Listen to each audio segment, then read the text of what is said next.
தேவர் media நண்பர்களுக்கு வணக்கம். நம்ம தேவர் மீடியாவில் இன்னைக்கு அரசியல் களம் நிகழ்ச்சியில் ITN social media Ramanathapuram, Rameswaram, Sivaganga மாவட்ட பொறுப்பாளர் என்டிஆர் என்கிற தங்கராஜ் அவர்களோட தான் இணைஞ்சிருக்கோம். வாங்க நிகழ்ச்சிக்கு போவோம். வணக்கம். வணக்கம்.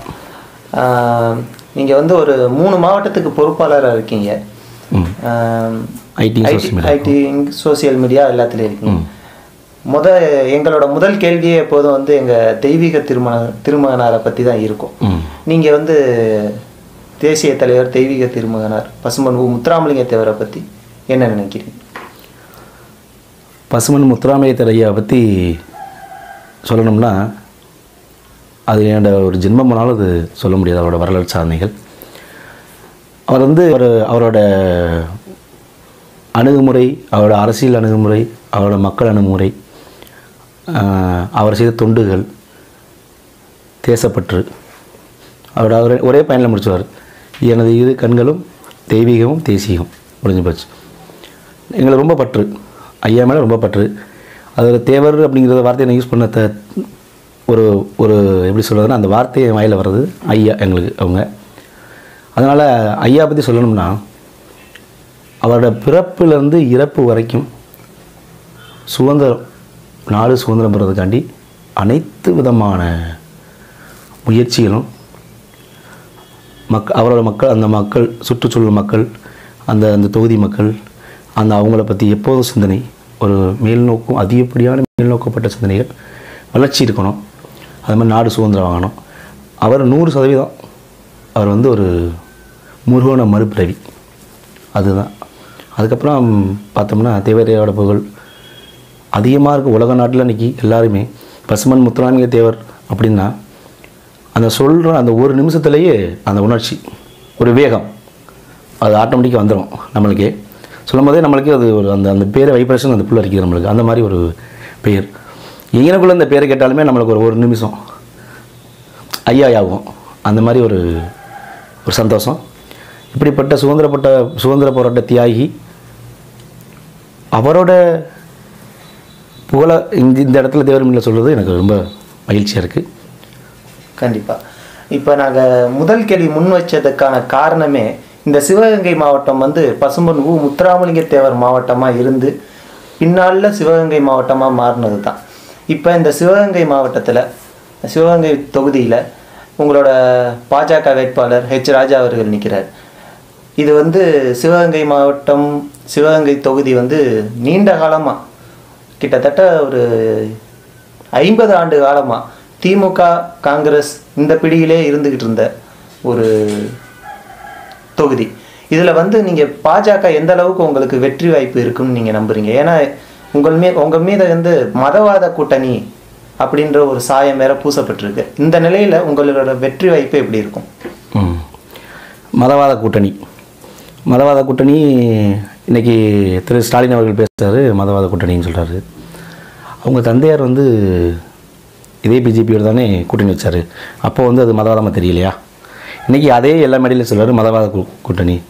மதவாதம்னா என்ன? எல்லா கட்சியும் அங்கே இருக்காங்க, எல்லா சமுதாயம், எல்லா மதங்களும் அங்கே கட்சி இருக்காங்க.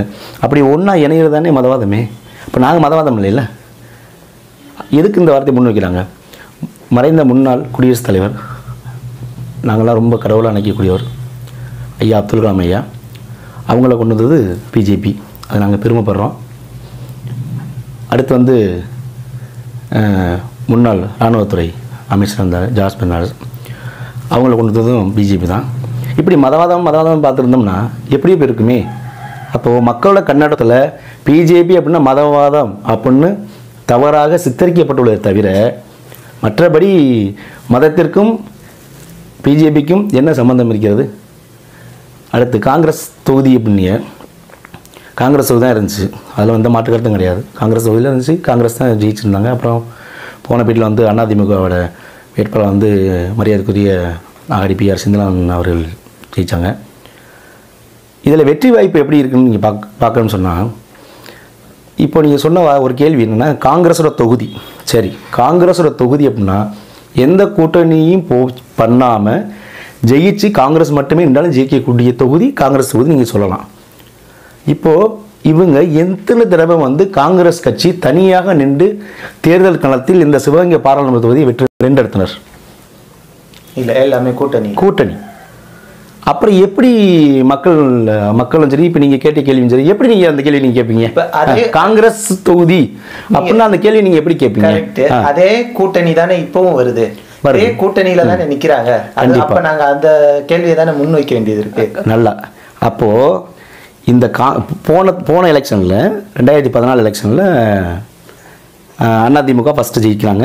அடுத்து வந்து மாண்புமிகு மரியாதைக்குரிய தேசிய செயலாளர் தர்ம போராளி அண்ணன் திரு ஹெச் ராஜா அவங்க வந்து 2வது வராங்க. 3வது இடம் தான் காங்கிரஸ். இது அப்போ மட்டும் இல்லை, இனிமேல் இது அப்படியே 3ல் 4 போகும், 4ல் 5 போகும். அடுத்து காங்கிரஸே இருக்காது சிவகங்கை மாவட்டத்தில். அதில் எந்த மாற்றங்களும் கிடையாது. அப்போ தனித்து நிற்கும் போது உங்களோட பலம் எங்கே? இதே மதவாத கூட்டணி மதவாத கட்சிக்கு கீழே தானே வச்சுருங்க. நீங்கள் நாங்கள் மதவாத கட்சின்னு சொல்கிறீங்க. இங்கே இந்த தொகுதியில் வந்து எல்லா மதத்தினரும் இருக்காங்க. அப்படி இருக்கும்போது எப்படி நீங்கள் இந்த கேள்வி கேட்கலாம்னு எனக்கு தெரியலை. நன்றி. இப்போ உங்கள் சோசியல் மீடியாவில் உங்களோட பிரச்சாரம் எப்படி இருக்கும்? கண்டிப்பாக மாற்று கட்சியை நாங்கள் வந்து தாக்கி தரைக்குறவாக பேசுவது எங்களது வேலை அல்ல. எங்களுடைய வெற்றிக்காக மரியாதைக்குரிய அண்ணன் பாஜக தேசிய செயலாளர் திரு ஹெச் ராஜா அவர்கள் வெற்றி பெற என்ன வழிமுறை, நேர்மையான வழிமுறை நாங்கள் பின்பற்றுவோம், கடைபிடிப்போம். ஐயா பசுமன் முத்துராமலிங்க ஐயா மேல் மிகவும் பற்றானவர் திரு ஹெச் ராஜாஜி அவர்கள். அதில் எந்த மாற்றம் கிடையாது. அவங்க உங்களுக்கு போன மாதம் கொடுத்துருப்பாங்க, அதுக்கு முந்தின மாதம் பேட்டி கொடுத்தாங்க. அதில் கூட நீங்கள் பாருங்கள், அவங்க வந்து ஐயாவை அவ்வளோ இதாக பண்ணுவாங்க. எப்போதுமே எந்த மேடைக்கு போனாலும் அவங்க ஐயாவை பற்றி ஒரு வார்த்தை பேசுவாங்க. எதுக்கு ஐயாவை பேசுவாங்கன்னா, ஐயாவோட துணிச்சல் அவருக்கு ரொம்ப பிடிச்சிருந்து. அந்த துணிச்சல் காரணமாக இப்போ நீங்கள் கூட அந்த போன எடுத்த பேட்டியில் நீங்கள் பார்த்தீங்கன்னா அவர் நீங்கள் கேட்டதுக்கு சொல்லிப்பார், எப்படி இந்த துணிச்சல் உங்களுக்கு வந்துச்சு அப்படின்னா முத்துராமலிங்க ஐயாவை பார்த்து அவருக்கு அந்த துணிச்சல் வந்திருக்கு. அதுக்கு முன்னாடி அவர் ஒன்று கொடுத்தாரு, ஒவ்வொரு இந்து குடிமகனும் பசுமன் முத்துராமலிங்க தேவராக மாற வேண்டிய காலம் இது அப்படின்னார். அது உண்மை. அவர் சொன்னது எந்த தப்பும் கிடையாது, அது உண்மை. அவர் முழுசாக பசுமன் முத்துராமலிங்க தேவரை தனது தலைவராக ஏற்றுக்கொண்டுள்ளார் பாஜக தேசிய செயலாளர் திரு ஹெச் ராஜா அவர்கள். அப்போ இதுக்கு மேலே ஒரு முத்துராமலிங்க தேவர் பற்றாளர், அவர் பற்று வைத்திருக்கிறார். அவர் இந்த சிவகங்கை மாவட்டத்தில் தோற்கடிக்கப்படுகிறார் என்றால் முத்துராமலிங்க தேவருடைய ஐயாவுடைய ஆத்மா சாந்தி அடையாது. கண்டிப்பாக ஐயாவுடைய தேவரையாவோட ஆசியுடன் அமோக வாக்கு வித்தியாசத்தில் வெற்றி பெறுவார். எங்களுடைய இலக்கு சிவகங்கை தொகுதி, பாஜக தேசிய செயலாளர் அவரோட இலக்கும் இந்த ஒட்டுமொத்த நம்ம சிவகங்கை மாவட்ட மக்களுடைய எண்ணங்களும் எங்களுக்கு வந்து ஏதாவது தொழிலுக்கு தண்ணிக்கு எங்களுக்கு வழி பண்ணி கொடுக்கணும் அப்படின்னு அந்த கோரிக்கை நிறைய வச்சுருக்காங்க. இப்போ எலெக்ஷன் விரைவில் வரப்போகுது. அதனால் மக்கள் வந்து கண்டிப்பாக திரு ஹெச் ராஜாஜி அவர்களுக்கு தாமரை சின்னத்தில் வாக்களித்து அவர்கள் மிகவும் பெருவாரியான வாக்கு வித்தியாசத்தில் வெற்றி பெற செய்வார்கள். கண்டிப்பாக இந்த சிவகங்கை தொகுதி உங்களுக்கு வெற்றி தொகுதி அமைய எங்கள் தேவர் மீடியா சார்பாக வாழ்த்துக்கள். நன்றி. நன்றி.